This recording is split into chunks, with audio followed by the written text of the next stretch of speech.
Chers frères et sœurs en Jésus-Christ, bonjour. Que la joie et la grâce de notre Seigneur et Sauveur Jésus-Christ soient toujours avec vous. Le peuple de Dieu sait parfaitement bien que le plus grand crime contre l'humanité est le rejet du libérateur et sauveur du monde, Jésus-Christ. Mais le peuple de Dieu, principalement ses bergers, sait-il que certaines doctrines qu'il enseigne et certains comportements et attitudes qu'il affiche face aux divers problèmes de la vie des hommes empêchent les nations à connaître et à croire en Jésus-Christ et tiennent l'Église bien éloignée de son rôle de lumière du monde? C'est pourquoi le peuple de Dieu a grandement besoin de connaître et de mettre en pratique la science des saints, c'est-à-dire la parole de Dieu appliquée à tous les secteurs de la vie de l'homme. Nous croyons que les émissions qui suivent aideront grandement le peuple de Dieu à changer son comportement. Nous lui demandons donc de bien les écouter attentivement et intégralement. Que Dieu vous bénisse. L'homme cherche des solutions en rejetant Dieu.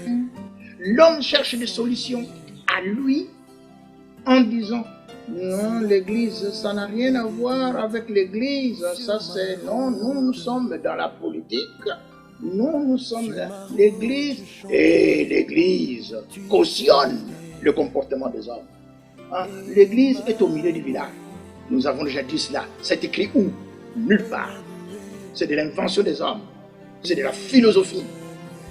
Et d'autres disent, il y a séparation de l'Église et de l'État. Séparation de l'Église et de l'État, alors que l'Église, c'est la lumière du monde. Est-ce que vous allez séparer le Créateur de sa création? À l'Éternel, la terre et tout ce qu'elle renferme, le monde et tous ceux qui l'habitent. Tout est à lui. Satan ne peut pas se diviser avec Satan. La Bible nous dit, si Satan chasse Satan, son royaume ne subsistera pas. Tant que vous n'êtes pas avec Christ, vous êtes avec Satan. Et Satan va vous communiquer ses voies à lui. La démocratie ne vient pas de Dieu. La démocratie vient de Satan. À partir du moment où l'homme prend la place de Dieu, il devient une idole. C'est-à-dire qu'il remplace Dieu. C'est de l'idolâtrie. La démocratie, c'est de l'idolâtrie. Dieu est écarté. Et l'homme prend sa place. Idolâtrie. Sur le plan politique, nous devons connaître les voies de Dieu. Nous avons déjà eu à expliquer que Dieu n'a pas dit à l'homme de créer un parti politique et de faire une propagande électorale pour être élu. Cette voie-là ne vient pas de Dieu. Avant que tu ne sois sorti du ventre de ta mère, Dieu t'avait déjà désigné pour une fonction précise. Celui que Dieu désigne ne vient pas faire sa propre publicité, sa propre propagande électorale. Votez-moi, Dieu m'a parlé, c'est moi. Non, on n'a pas besoin de ça. On a besoin de connaître les voies de Dieu. C'est par les dons de Dieu qu'on reconnaît et non pas par un discours politique et non pas par une propagande électorale. Donc nous devons connaître les voies de Dieu. Le progrès technologique, la maîtrise de la science et de la technologie, l'industrialisation vient de la parole de Dieu. Je souligne que ce sont des pays chrétiens qui ont été les premiers à être industrialisés au monde. Si mon peuple, sur qui mon nom est invoqué, prie, s'humilie et cherche ma face, et s'il abandonne ses mauvaises voies, je l'exaucerai des cieux, je lui pardonnerai son péché et je lui guérirai son pays. Que la terre appartient à Dieu. Et Dieu veut que l'homme puisse utiliser sa terre en suivant ses voies. Premièrement, le royaume et la justice de Dieu. Et le reste vous sera donné par ce point. Premièrement, Jésus-Christ. Le royaume de Dieu, on y entre par Jésus-Christ. La justice de Dieu, on y entre, on l'acquiert par Jésus-Christ. Premièrement, Jésus-Christ. Et le reste va vous être donné par ce point.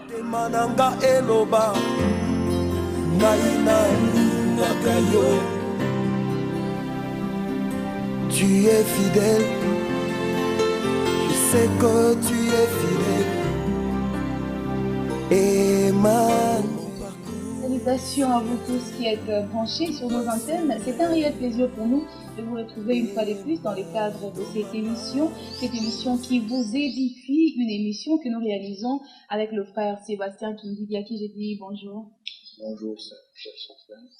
Voilà, c'est avec lui que nous allons nous entretenir tout au long de cette émission, et le thème de l'enseignement de ce jour s'intitule « Connaître les voies du Seigneur ». Frère Sébastien Kindidi, nous allons parler avec vous autour de ce thème « Connaître les voies du Seigneur ». Qu'est-ce que vous pouvez nous faire comprendre d'entrée de jeu concernant ce thème? Merci bien, ma soeur. La Bible nous dit « Mes pensées ne sont pas vos pensées, Oui. et vos voies ne sont pas mes voies. Aussi élevés que sont les cieux au-dessus de la terre, aussi élevés que sont mes pensées au-dessus de vos pensées, et mes voix au-dessus de vos voix. » Donc, les voix de Dieu ne sont pas les voix des hommes. Ah oui. Le Seigneur Jésus est venu pour nous donner la vie éternelle, la vie en abondance. Je suis venu afin que les brebis aient la vie en abondance. Mais comment avoir cette vie éternelle et comment avoir cette vie en abondance? Nous devons connaître les voies de Dieu, parce que seul Dieu est sage. La Bible nous dit que Dieu soit reconnu pour vrai et tout homme pour menteur. Donc, si nous suivons les voies des hommes, nous devons être certains que nous allons nous perdre. Nous sommes obligés de suivre ce que Dieu dit, parce que Dieu est la vérité. Et la vérité, c'est une personne, c'est Jésus-Christ. Je suis venu afin que les brebis aient la vie et qu'elle l'ait en abondance. Les chrétiens véritables connaissent le chemin qui mène à la vie éternelle, Jésus-Christ. Amen. Mais bien souvent et de manière générale, ils ignorent la vie qui mène à l'abondance. Et parce qu'ils ne connaissent pas la vie qui mène à l'abondance, ils empruntent les voies que suivent les hommes du monde. Et ces voies, au lieu de les amener à l'abondance, les amènent au contraire à l'esclavage. C'est ça le problème. Et c'est cela le problème, ma soeur. Donc, nous qui sommes enfants de Dieu, nous qui sommes chrétiens, nous devons connaître les voies de Dieu. Lorsque les enfants de Dieu ne connaissent pas les voies de Dieu, ils vont être à la remorque des voies des hommes. Au lieu qu'ils soient la lumière du monde, c'est-à-dire conduire le monde, c'est-à-dire être la tête et non la queue, eh bien, ils sont à la remorque des hommes. Ils deviennent tout simplement des esclaves des hommes. Nous devons comprendre, bien-aimés dans le Seigneur, que toute personne qui met Dieu de côté est perdue sur tous les plans. Il n'a pas la vie éternelle. Merci bien, ma soeur, c'est vraiment la vérité. Il n'a pas la vie éternelle et il n'a pas l'abondance non plus. Même si, et nous allons le comprendre, apparemment nous voyons des gens qui sont devenus riches matériellement, mais devant Dieu, ils n'ont rien. Nous avons eu à parler de cela en long et en large lors des émissions précédentes. Nous sommes à la 28e émission. Ce sont des leçons que nous donnons au peuple de Dieu, que Dieu, par sa grâce, nous a communiquées. Cette abondance dont Dieu parle, elle est multiforme.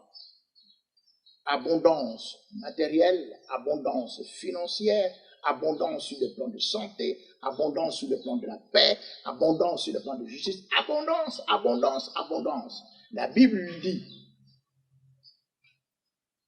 avec moi sont la richesse et la gloire, les biens durables et la justice. Avec Jésus.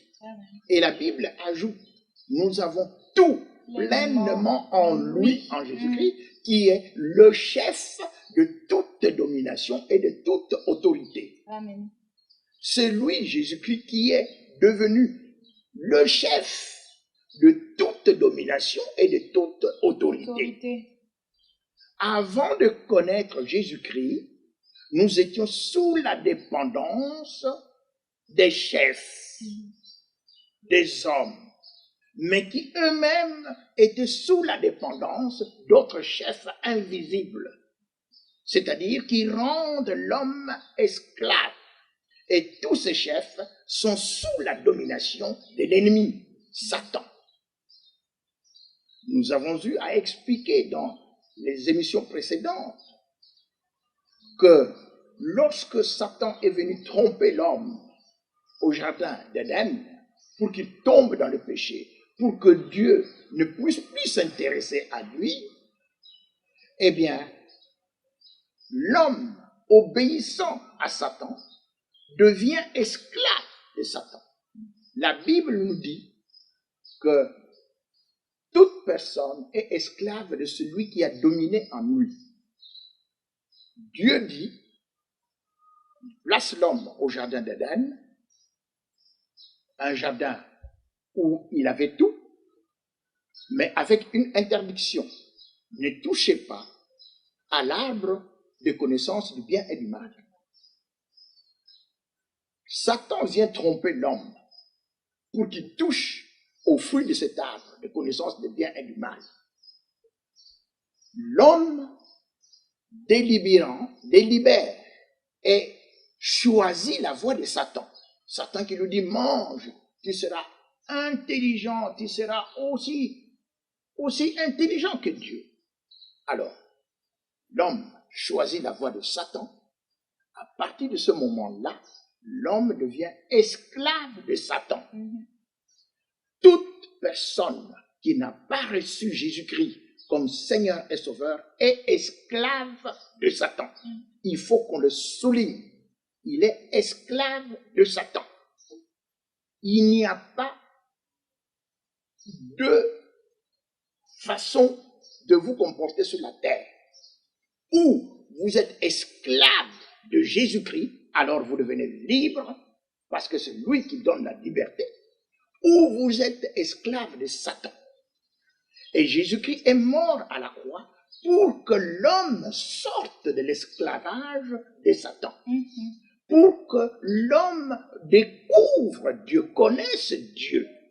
Et c'est Dieu qui va lui donner l'abondance. Exactement. Mais lorsque vous rejetez la parole de Dieu, parce que Jésus-Christ est la parole de Dieu faite chair, quand vous rejetez la parole de Dieu, automatiquement, c'est Satan qui vous récupère. Tout en vous disant chrétien, mais parce que vous ne connaissez pas les voies de Dieu, vous allez être malheureux, vous allez être dominé, vous allez être esclave des hommes, vous allez être esclave de Satan. Lisons, ma sœur, Psaume chapitre 14, du verset 1er, et nous allons nous arrêter au verset 5 ou 6. La Bible nous dit, l'insensé dit en son cœur, il n'y a point de Dieu. Ils se sont corrompus, ils ont commis des actions abominables. Il n'en est aucun qui fasse le bien. L'Éternel du haut des cieux regarde les fils de l'homme pour voir s'il y a quelqu'un qui soit intelligent, qui cherche Dieu. Tous sont égarés, tous sont pervertis. Il n'en est aucun qui fasse le bien, pas même un seul. Tous ceux qui commettent l'iniquité ont-ils perdu l'essence? Ils dévorent mon peuple, ils le prennent pour nourriture. Ils n'invoquent point l'Éternel. C'est alors qu'ils trembleront d'épouvante quand Dieu paraîtra au milieu de la race juste. Jetez l'opprobre sur l'espérance du malheureux, l'Éternel est son refuge. Amen. Amen. Nous allons arrêter là. Ce passage de la Bible de l'Ancien Testament, Psaume 14, correspond bien à ce que Paul nous dit dans Romains 3. Nous allons lire un peu Romains 3 du verset 9 au verset 12.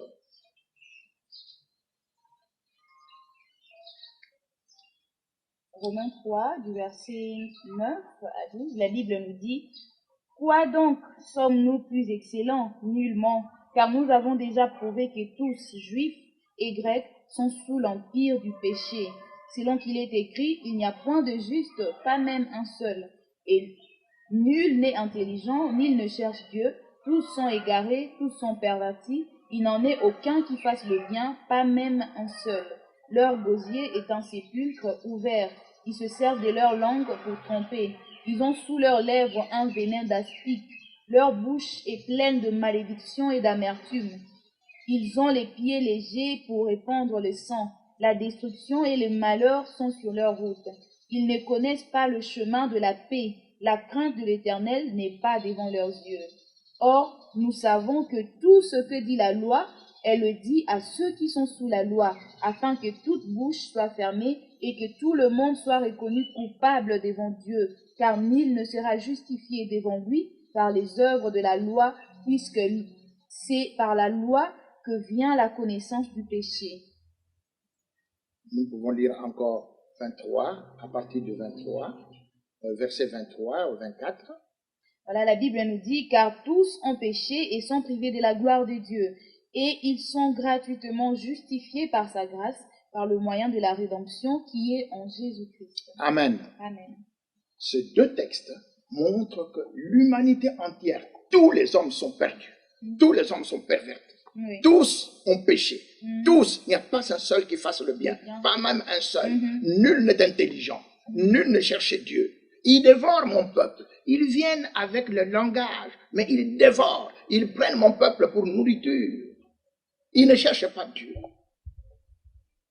Et dans ce psaume 14, on commence par: l'insensé dit qu'il n'y a point de Dieu. Il se dit dans son cœur: il n'y a point de Dieu. L'homme cherche des solutions en rejetant Dieu.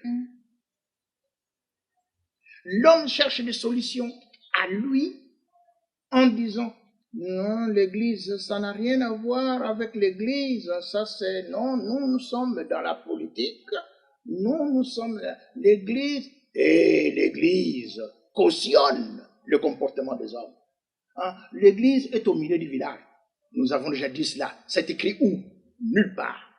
C'est de l'invention des hommes. C'est de la philosophie. Et d'autres disent: il y a séparation de l'église et de l'État. Séparation de l'église et de l'État, alors que l'église c'est la lumière du monde. Est-ce que vous allez séparer le créateur de sa création? Car l'État est composé de 3 éléments: le territoire, les hommes et le pouvoir. Et tout cela vient de Dieu. La terre, la Bible nous dit: à l'Éternel la terre et tout ce qu'elle renferme, le monde et tous ceux qui l'habitent. Tout est à lui. Et la Bible ajoute: de qui suis-je le débiteur? Tout sous le ciel m'appartient. Et vous allez commencer à diviser, à séparer le créateur de sa création. Insensé. Voilà, l'insensé. C'est dire dans son cœur: il n'y a point de Dieu. Et alors, il commence à s'enfoncer dans son imagination pour trouver des solutions. Ce sont des solutions qui mènent à la mort. Mort spirituelle d'abord, mais aussi mort physique. Vous n'aurez pas la vie éternelle. L'homme a trouvé un soi-disant rempart pour résoudre ce problème. Et aujourd'hui, dans le monde entier, on parle de la démocratie. Nous avons eu à parler de cela, mais nous y revenons pour dire, et que tous ceux qui nous entendent le comprennent très bien: Satan ne peut pas se diviser avec Satan. La Bible nous dit: si Satan chasse Satan, son royaume ne subsistera pas. Tant que vous n'êtes pas avec Christ, vous êtes avec Satan. Et Satan va vous communiquer ses voies à lui. La démocratie ne vient pas de Dieu. Nous tenons à le répéter. La démocratie vient de Satan. Qu'est-ce que cette démocratie? Nous l'avons déjà dit. Démos, la population ou le peuple. Kratos, le pouvoir. Or, il est bien dit que c'est Dieu qui a le pouvoir. Le pouvoir vient de Dieu. C'est la Bible qui le souligne. Et ce pouvoir a été donné à Jésus-Christ. Tout pouvoir m'a été donné dans le ciel et sur la terre. Mais vous écartez Dieu, vous écartez l'Église, vous écartez Jésus-Christ. Parce que l'Église proclame Jésus-Christ. Alors que c'est lui qui a le pouvoir. La démocratie, c'est l'astuce raffinée, la plus raffinée de Satan pour écarter l'homme de Dieu. Parce que dans la démocratie, précisément, on dit, il n'y a point de Dieu. L'insensé dit en son cœur, il n'y a point de Dieu. En nous, c'est la démocratie. Il n'y a point de Dieu. Cela veut dire que l'homme devient une idole. La Bible nous dit, Dieu ne donne pas sa gloire à un homme, ni son honneur à des idoles. À partir du moment où l'homme prend la place de Dieu, il devient une idole. C'est-à-dire qu'il remplace Dieu. C'est de l'idolâtrie. La démocratie, c'est de l'idolâtrie. Dieu est écarté. Et l'homme prend sa place. Idolâtrie. Et les chrétiens ne peuvent pas se conformer à cette forme d'esclavage que Satan, en ce dernier temps, maintenant, Satan a insufflé à l'homme. Démocratie partout, il faut la démocratie. On écarte Dieu, on écarte Jésus-Christ qui est le seul chemin qui mène à Dieu. Et on adore les hommes. Regardez, dans notre pays, depuis décembre 2016 jusqu'à ce jour, ce sont des débats interminables. L'apôtre Paul, s'adressant à son serviteur ou à son enfant spirituel, Timothée, lui dit, « Ô Timothée, garde les dépôts et évite les discours vains et profanes et les querelles de la fausse science dont font profession ceux qui ont perdu la foi. » Ils discutent, ils reviennent. Oh, ceci, non, c'est la fausse science. Qu'est-ce que c'est la fausse science? La science devient fausse lorsque Dieu est écarté de la science. Parce que Dieu, c'est le maître de la science. La crainte de Dieu, c'est le commencement de la science. Et dès lors que vous écartez Dieu, votre science est fausse. Nous avons eu, dans une des émissions, à le montrer lorsque nous avons eu à parler avec un professeur. Nous n'y revenons pas. Il faut, notre souhait, il faut que toutes les 28 émissions puissent être écoutées. Alors nous comprendrons la vérité. Nous comprendrons qui est Jésus-Christ, le libérateur. Ainsi donc, la fausse science entraîne les gens dans toutes sortes de comportements. Il dévore mon peuple. Après avoir rejeté Dieu, ils viennent vous influencer. Et même les chrétiens tombent dans le même piège de la fausse science. Des discussions stériles, des discussions qui n'aboutissent nulle part, qui n'aboutissent à rien du tout. Sur le plan politique, nous devons connaître les voies de Dieu. Nous avons déjà eu à expliquer que Dieu n'a pas dit à l'homme de créer un parti politique et de faire une propagande électorale pour être élu. Cette voie-là ne vient pas de Dieu. C'est la voie toujours de l'ennemi. Pour que l'ennemi ne connaisse pas la vérité qui est Jésus-Christ. Nous avons eu à expliquer dans les émissions précédentes que ni Joseph en Égypte, ni Moïse pour conduire le peuple de Dieu, ni David en Israël, et ni Daniel à Babylone, tous enfants du peuple de Dieu, tous choisis par Dieu pour diriger, tous ayant une autorité venant de Dieu, personne d'entre eux n'a fait la moindre publicité pour occuper la place qu'ils ont occupée. Joseph, en Égypte, il sort de la prison, on le fait venir chez Pharaon, parce que Pharaon avait un problème qu'il ne savait pas. Il avait un rêve, un songe qu'il ne savait pas décrypter, et Joseph avait reçu déjà depuis son enfance. Vous savez, les dons de Dieu sont innés. Dieu nous dit, avant que tu sois sorti du ventre de ta mère, je t'avais déjà établi prophète. Avant que tu ne sois sorti du ventre de ta mère, Dieu t'avait déjà désigné pour une fonction précise. Mais pour connaître cette fonction précise, pour connaître cette œuvre, tu es obligé de naître de nouveau. La Bible nous dit, nous avons été créés en Jésus-Christ pour de bonnes œuvres que Dieu a préparées d'avance afin que nous les pratiquions. Éphésiens chapitre 2, verset 10. Mais pour que vous connaissiez ces bonnes œuvres que Dieu avait préparées d'avance afin que vous les pratiquiez, il faut naître en Christ, c'est-à-dire naître de nouveau, c'est-à-dire devenir enfant de Dieu. Tant que vous n'êtes pas enfant de Dieu, vous êtes en train d'imiter les gens sans savoir ce que vous faites. La porte vous est fermée, vous tâtonnez. Vous allez à gauche, vous allez à droite, vous allez dans tel parti, vous suivez un tel, vous élevez un tel. Mais non, Dieu vous demande de connaître votre voie à vous. La Bible nous dit, fais de l'Éternel tes délices, et il te donnera ce que ton cœur désire.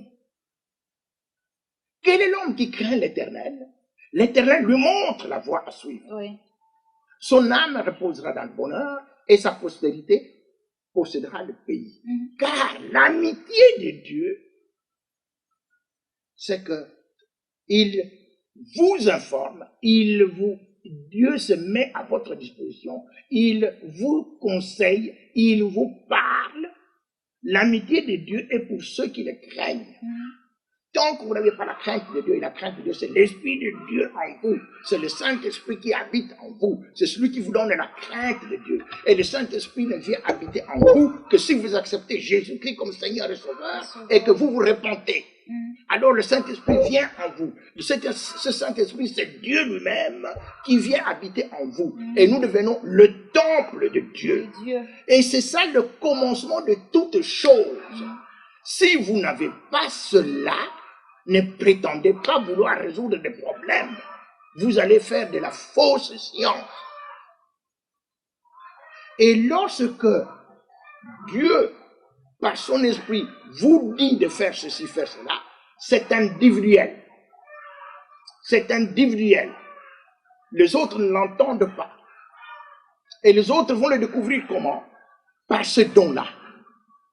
Joseph va être voté, ou plutôt va être désigné Premier ministre parce que Dieu lui a fait un don de connaître les choses cachées, les songes.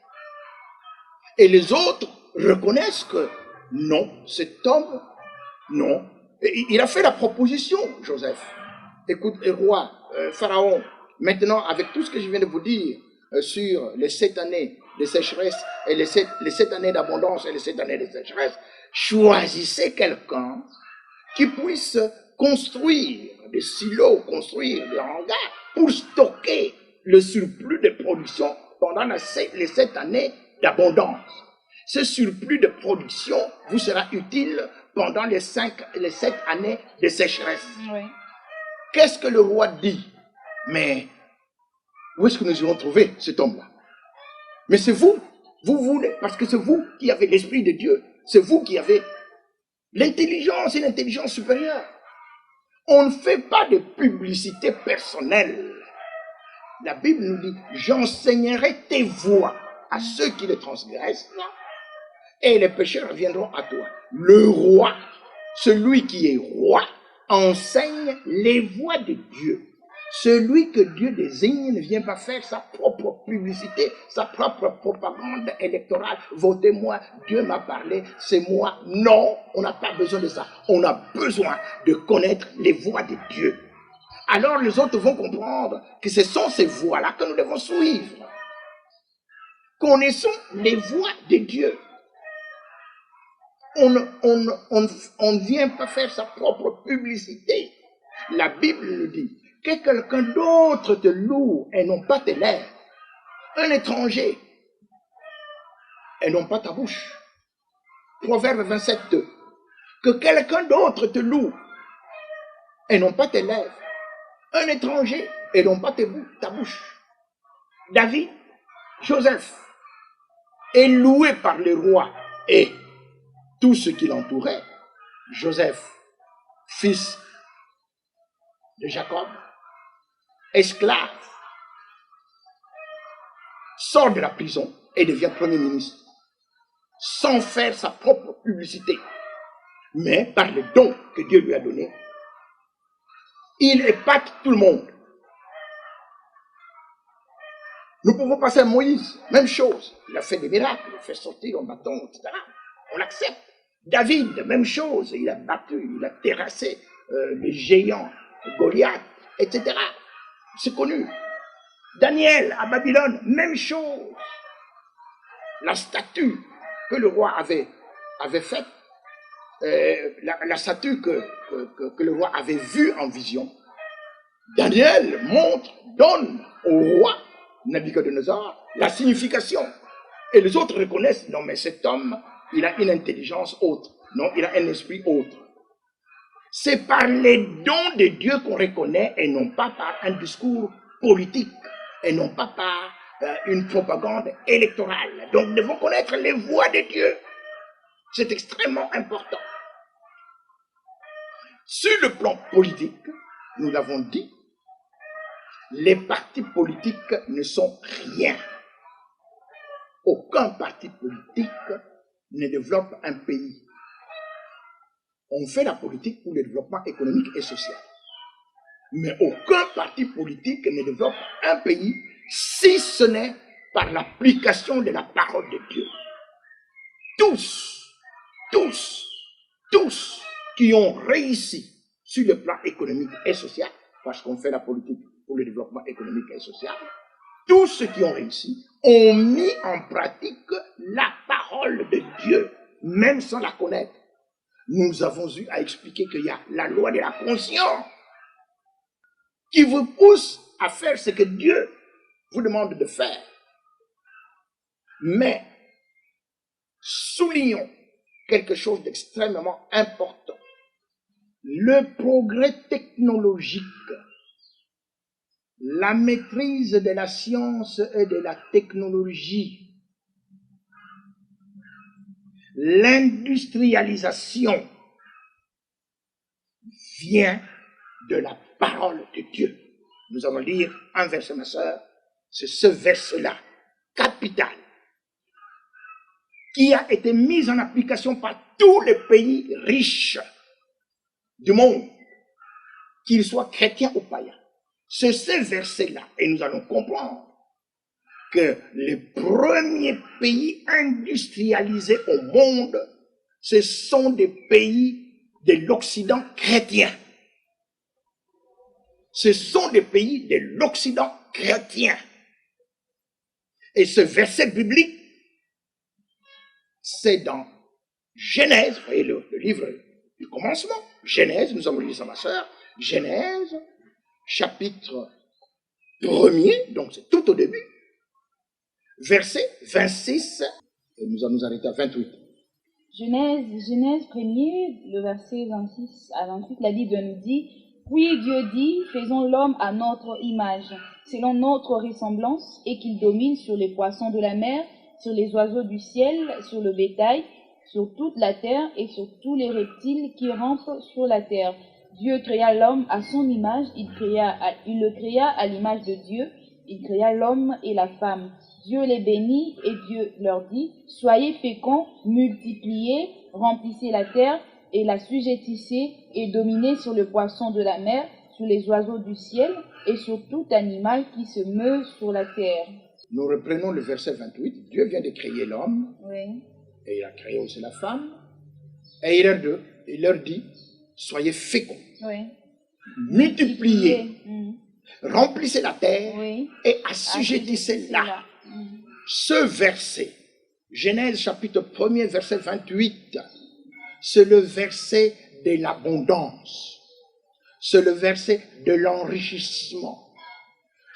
Quand vous êtes riche, vous pouvez imposer, vous pouvez créer les conditions de la paix. Ces versets-là, verset 28, est le résumé de tout ce qui est abondance. Et c'est ces versets, soyez féconds. Nous avons dû expliquer la fécondité ne se limite pas simplement à avoir des enfants, mais la fécondité intellectuelle, la réflexion, l'imagination, la recherche. Soyez très attentifs à ces choses-là, c'est-à-dire la science et la technologie. C'est ce verset-là qui donne tout cela. C'est cela la maîtrise de la science et de la technologie. Assujettissez la terre. Tous les pays dits riches, tous les pays dits développés ont mis en pratique cela. En d'autres termes, c'est la Bible qui donne la richesse et nulle part ailleurs. Les premiers pays industrialisés au monde, le tout premier, c'est le pays d'Angleterre. Nous avons dit, c'est Angleterre et le pays de Galles. Et l'Angleterre a répandu l'industrialisation à travers d'autres pays européens et jusque dans d'autres continents.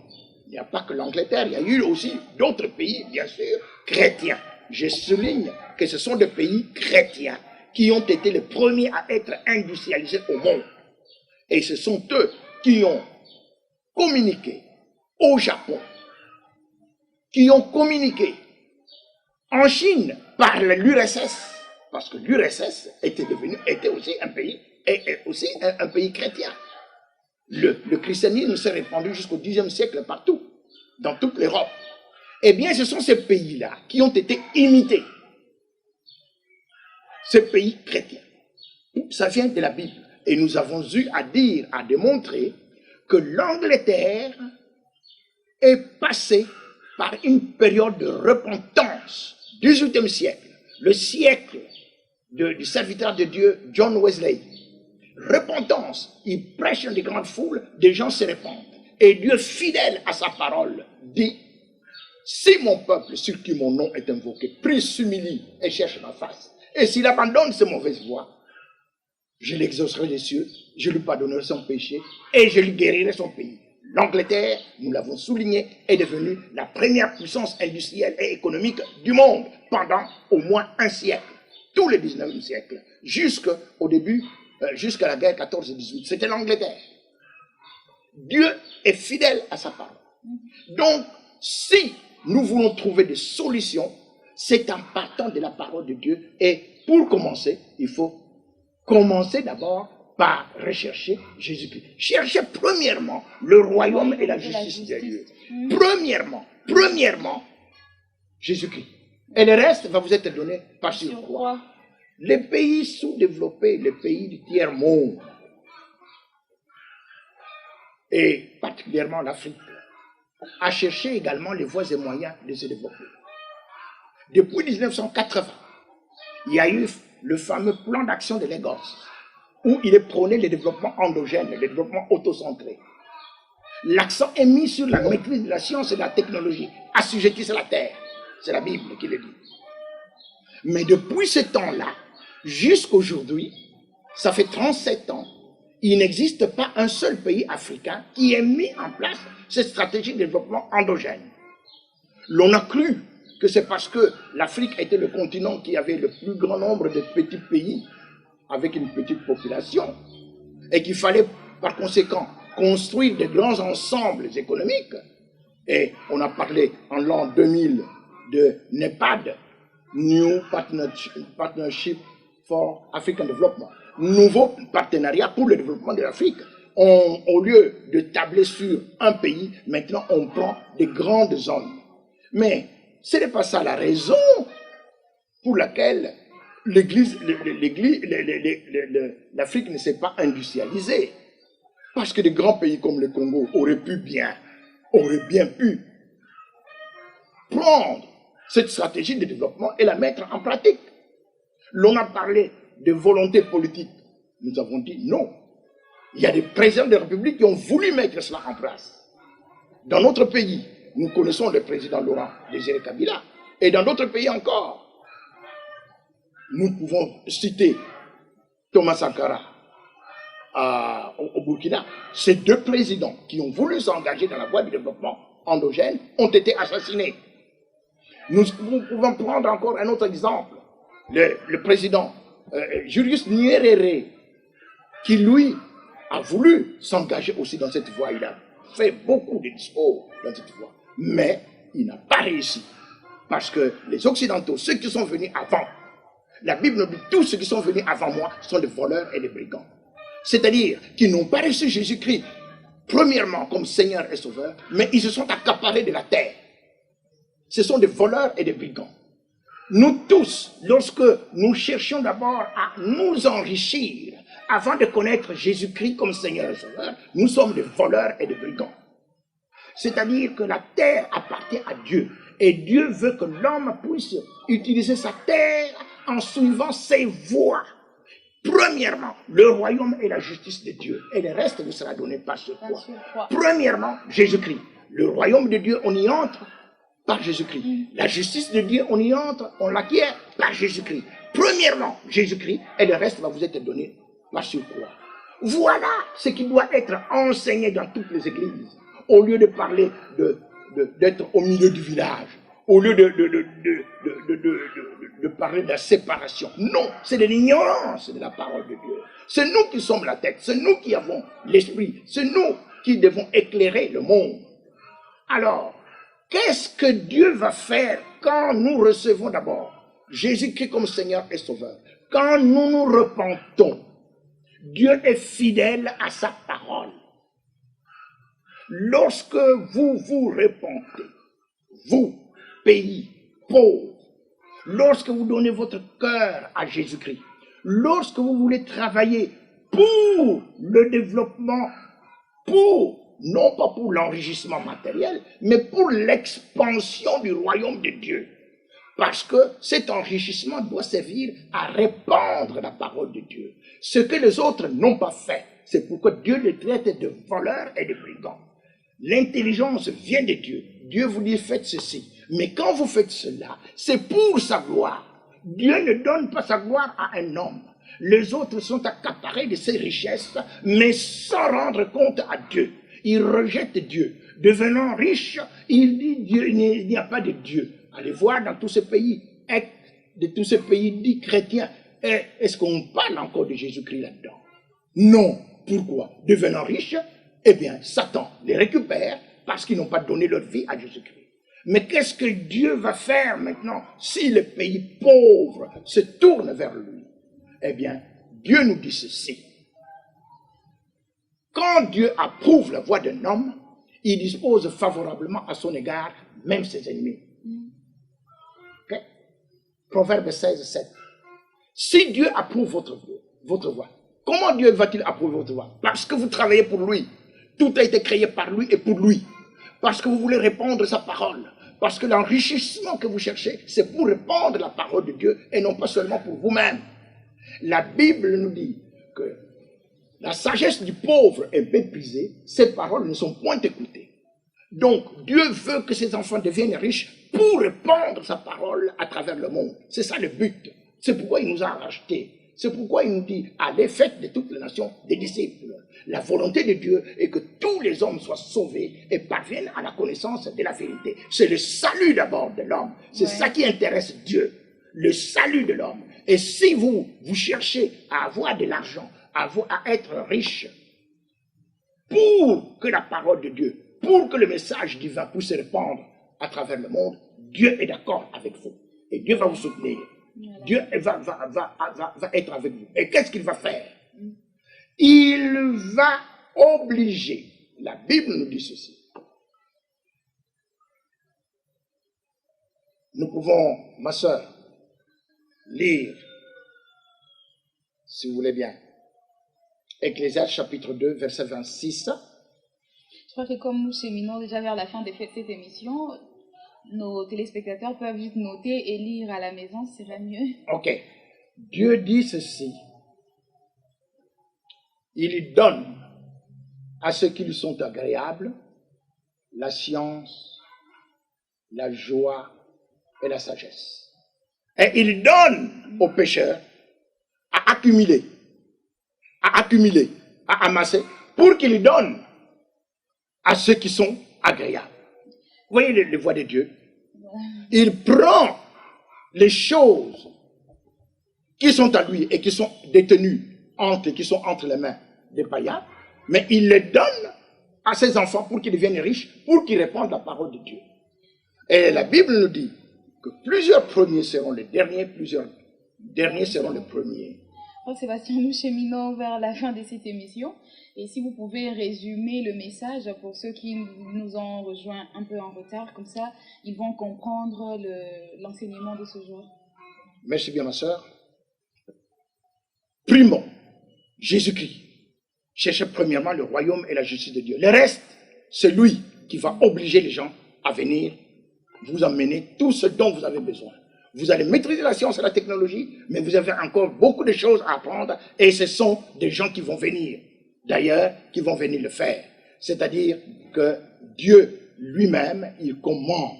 Mais nous devons faire notre travail, nous soumettre à Dieu et changer de tête, changer d'homme politique, parce que Dieu n'est favorable qu'envers ceux qui lui sont agréables. Et ceux qui lui sont agréables, ce sont ceux qui se sont repentis. Ce sont ceux qui sont devenus enfants de Dieu. Alors, les derniers mots, c'est qu'un changement de langage de la part de ceux qui prêchent la parole de Dieu.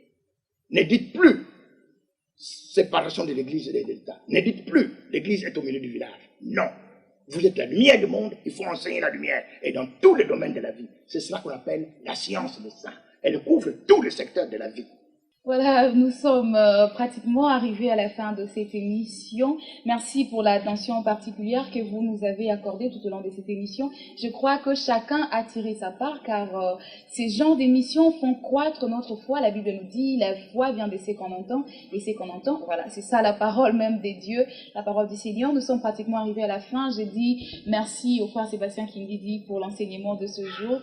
Je dis merci à Glody Louindela qui est derrière la caméra et on se retrouve très prochainement si le Seigneur tarde à revenir.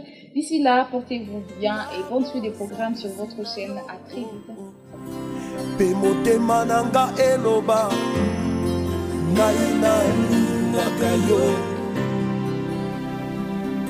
Tu es fidèle, je sais que tu es fidèle.